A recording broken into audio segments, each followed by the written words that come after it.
camera good? If we stand and You good? go? Yeah. All right.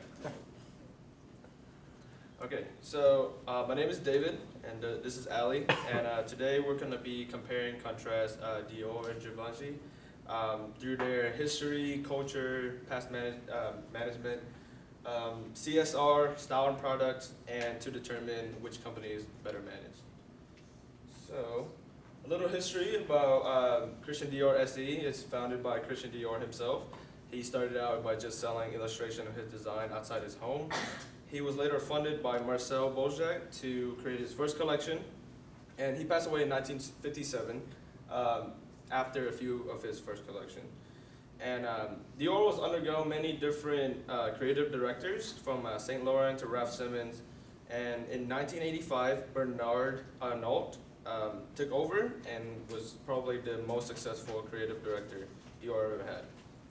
According to their website, Dior now has 200 stores worldwide, revenue in the billions, and it's standing at €157 per share. On the other hand, Givenchy was founded in 1952 by Hubert de Givenchy, who was mentored by Cristobal Balenciaga, and whom advised and assisted him in creating the first ready-to-wear collection. On their 30th anniversary, he announced that they're going to be joining with the multinational luxury good corporate Louis Vuitton Moet Hennessy, or LVMH for short. And the house current director is Riccardo Tisci, which is the creative director, but their management is overseen by the higher up level of management from LVMH. And let's see, so this is the history. So their management, the main difference that we saw in both their management structure was because Dior is a privately owned company and Givenchy is under the corporation of LVMH. Givenchy decision making is a little bit different. They would have to go through different management levels because they're corporate, and that could affect the decision complexity since there's a lot more people getting involved with it. And then also the company becomes like a bureaucracy, and that could affect their creative side of the business and their production side also. And I'm gonna give this to Ali for other things. Yeah, and here are the organizational charts so you can tell the difference. This is LVMH, and that's Dior. So it's very different. So I'll be talking about products and design. To start off with, they're very comparable as far as products go because the narrow scope of the fashion industry, they both have the same basic things like men and women's ready-to-wear, luxury items, resort, couture, accessories, and perfume.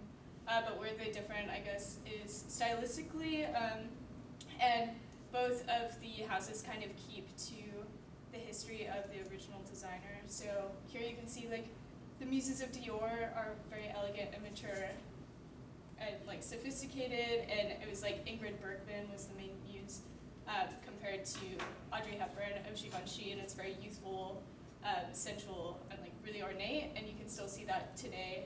And like Ralph Simmons' like last collection, this is Dior, and then this is Givenchy, so it's very, I guess, like similar to how it used to be. And as far as CSR goes, so according to LVMH's like corporate CSR report from 2014, by the way, Dior, 40.9% of the stocks are owned by LVMH. So they share the same chairman of LVMH as the CEO of Dior.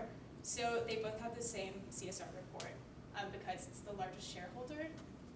So these are the four main focuses internally in the CSR report. It's developing talent and skills, managing quality and life in the workplace, preventing discrimination, and supporting local communities. And they both have, both companies participate in like huge humanitarian efforts.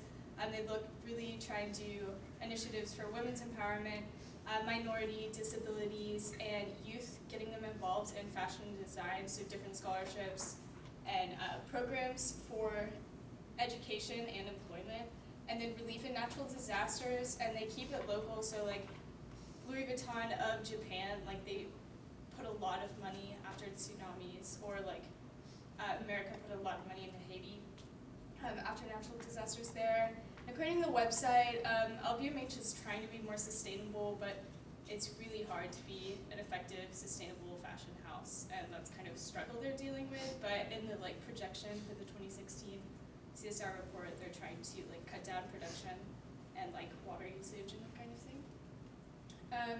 So in conclusion, today we talked about how the companies are managed and compared them in their histories and their management style, and design and CSR, and we determined that Dior is the better managed company because they are smaller, less bureaucracy, and LVMH, to be a part of the corporation, you have to get things approved, and it takes months, and so it kind of hinders the creative process, and so we